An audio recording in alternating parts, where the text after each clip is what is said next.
다시 한번 말씀드립니다. 여러분의 급여는 여러분들의 빚을 이길 수가 없어요.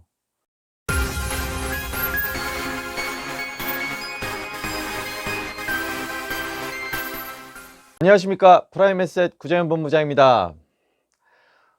오늘 이 시간에 여러분들하고 대화를 나눌 주제는 연금보험 과연 가입을 해야 되는가? 라는 주제를 가지고 말씀을 나누도록 하겠습니다.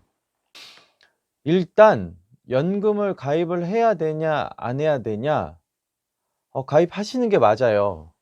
제가 이제 몇몇 금융 전문가랍시고 이렇게 유튜브에 이렇게 영상 올리시는 몇몇 분들의 영상을 보니까 정말 가관도 아니에요. 은행 이율이나 대출 이율을 예를 들면서 1억을 대출을 받아 갖고 연금으로 30만 원 늘 돈 가지고 대출 1억 받아 갖고 대출이자 내면서 그 1억을 가지고 어디다 투자를 해라, 이따구 소리를 해요. 정신병자들이에요. 절대 그런 거 따라 하시면 안 됩니다. 그냥 보세요. 여러분들 주변에 주식 투자해서 돈 버는 사람 누가 있고 부동산 투자해 갖고 돈 버는 사람 누가 있는지 한번 얘기 한번 들어보세요. 물론 돈 버신 분 있을 수 있죠. 부동산 해 가지고. 근데 1억 대출 받아 가지고서는 무슨 부동산 투자를 해요. 1억 1-2억 어느 분은 또 그러더라고요. 부부가 남편 1억 대출 받고 부인 1억 대출 받았고 2억 가지고 그런 금융 투자해라, 부동산 투자해라 이따구 소리 하는데, 2억 가지고 어디 가서 부동산 뭔가를 하려면 저 지방 같은 데 가 가지고 해 가지고 사 갖고 나중에 되팔지도 못하고 월세도 안 나고 난리 납니다. 그냥 그런 거 하지 마시고 차곡차곡 돈 모으셔 가지고 시드머니 만드는 게 중요해요. 이 연금이나 저축 이런 거는 돈을 모으는 습관을 기르는 거예요. 기본적으로 이율을 얘기할 수도 있는데, 이율은 어디다가 돈을 저축을 하든 이율, 말도 안 되는 이율 주는 거는 마찬가지예요. 그런데 매월 매달 내가 꼬박꼬박 1 년, 2 년, 5 년, 10년 이렇게 꼬박꼬박 돈 30만 원이라도 모으는, 돈을 모으는 습관을 기르는 게 중요한 포인트인 거지, 그거를 막 무슨 대단한 투자의 목적이 있는 것처럼 막 그렇게 허황되게 설명하거나 그거 가지고 헛꿈꾸게 하시는 분들의 말 절대 들으시면 안 돼요. 그리고 연금은 판매되는 회사가 보험회사밖에 없어요.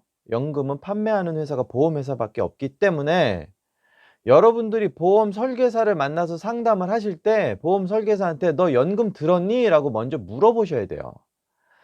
그런 정도의 기본적인 금융에 대한 지식이라든지 금융에 대한 준비조차 돼 있지 않는 사람한테 과연 무슨 내 인생을 맡기고 내 10년 뒤에 20년 뒤에 어떤 사고가 나면은 보상이 되네 안 되네 그런 것들을 맡기는데, 지가 10 년을 돈을 모을지 5 년을 돈을 모을지 모르는 애들한테 무슨 연금을 가입하고 무슨 보험을 가입하고 무슨 설계를 맡기고 나의 안전자산이 어쩌고 저쩌고 재무 설계가 어쩌고 저쩌고 이런 얘기를 하냔 말이죠.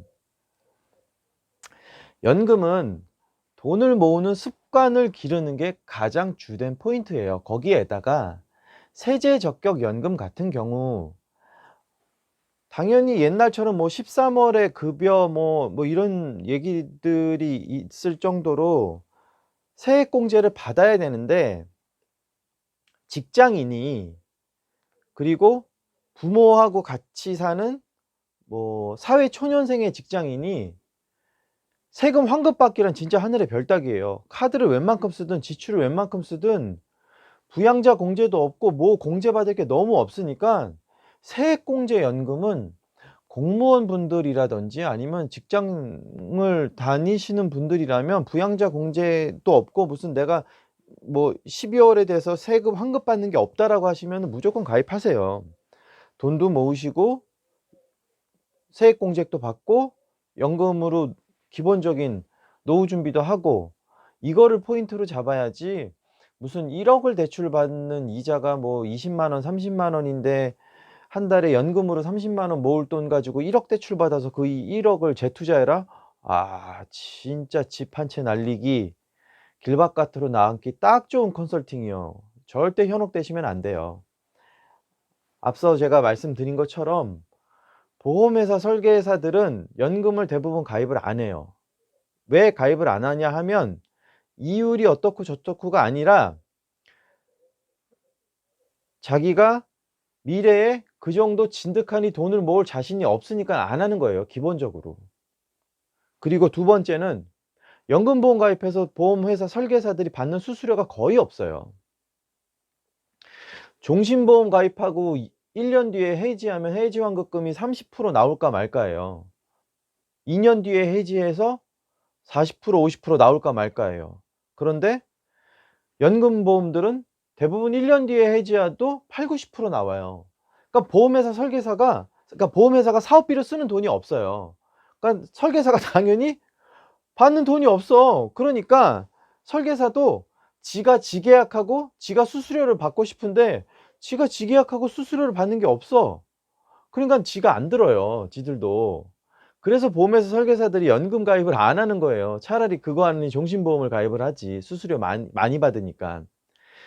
그러니까 여러분들도 제가 누차 좋은 설계사를 선택하는 팁들을 영상에 한번 올린 것처럼 상담하는 보험 설계사를 만나셨을 때 그 사람이 가입되어 있는 연금보험에 대한 증권 한번 내놓아 보라고 하세요. 그 정도의 기본적인 금융 지식이라든지 금융에 대한 플랜이 없는 사람한테는 절대 여러분들의 그 어떤 것도 맡기시면 안 됩니다. 제가 말하는 건 정말 진리라고 보시면 돼요. 네. 돈을 모으는 습관을 키우는 그것 자체가 중요한 거예요. 한 달에 월급이 얼마가 들어와서 그중에 단기 저축으로 빠져나가는 거 얼마, 장기 저축으로 연금으로 빠져나가는 거 얼마, 보험료 얼마, 뭐 부모님 용돈 얼마, 고정지출 얼마, 통신비 얼마 이렇게 쭉 한 달 급여가 들어왔을 때 이게 고정지출로 빠져나가고 먼저 빠져나가고 그러고 남는 돈을 가지고 '내가 한 달을 아껴 써야지.'라는 생각이 있어야지 막 정신없이 쓴 다음에 '어 남았네. 돈을 좀 모아 볼까?' 절대 불가능합니다. 여러분들의 급여는 여러분들의 빚을 이길 수 없어요. 다시 한번 말씀드립니다. 여러분의 급여는 여러분들의 빚을 이길 수가 없어요. 먼저 저축을 해 놓지 않으면 다 빚만 쌓여 있어요. 제가 지금 설명드린 것처럼 단기 저축도 물론 필요하고 장기 저축도 물론 필요해요. 단기 저축 한 달에 뭐 10만 원, 20만 원, 뭐 한 달에 막 많이 모아서 한 50만 원 1년 저축해 봐야 600만 원 모아서 뭐 하겠어요. 할 수 있는 게 아무것도 없어요. 백 하나 사고 여행 한번 가고, 남자들은 차 바꾸고, 차 바꿀 때 계약금 넣고, 이 정도로 다 써서 없애 버려요. 그게 아니라 한 달에 30만 원일지언정 10 년을 모으면 3,600이 돼요. 그럼 뭔가는 할 수 있잖아. 돈을 더 모으면 더 다른 걸 할 수 있겠죠. 내 노후 자금도 될 수 있지만 10년 뒤에 아이들이 크면 뭐 학자금을 쓴다든지 여러 가지 용도로 쓸 수 있는 방법이 있단 말이에요. 그런데 그걸 하지 않는다라고 하면 여러분들은 기본적인 재정 플랜 자체가 문제가 있다고 보여집니다. 그러니깐 제 얘기 귀담아 들어 주시고요. 기본적으로 돈을 모으는 습관을 기르는 것이 중요하다. 오늘의 포인트는 그겁니다. 다음 시간에는 자녀 학자금에 대한 얘기를 좀 한번 해봐 드리도록 할게요. 이것도 돈을 모으는 습관인데 혹시 자녀를 키우시는 분들이 있다라고 하면 아주 귀 기울여 들어 주셔야 되는 포인트니까 요 이야기도 다음 시간에 제가 해 드리도록 하겠습니다. 다음에 만나요.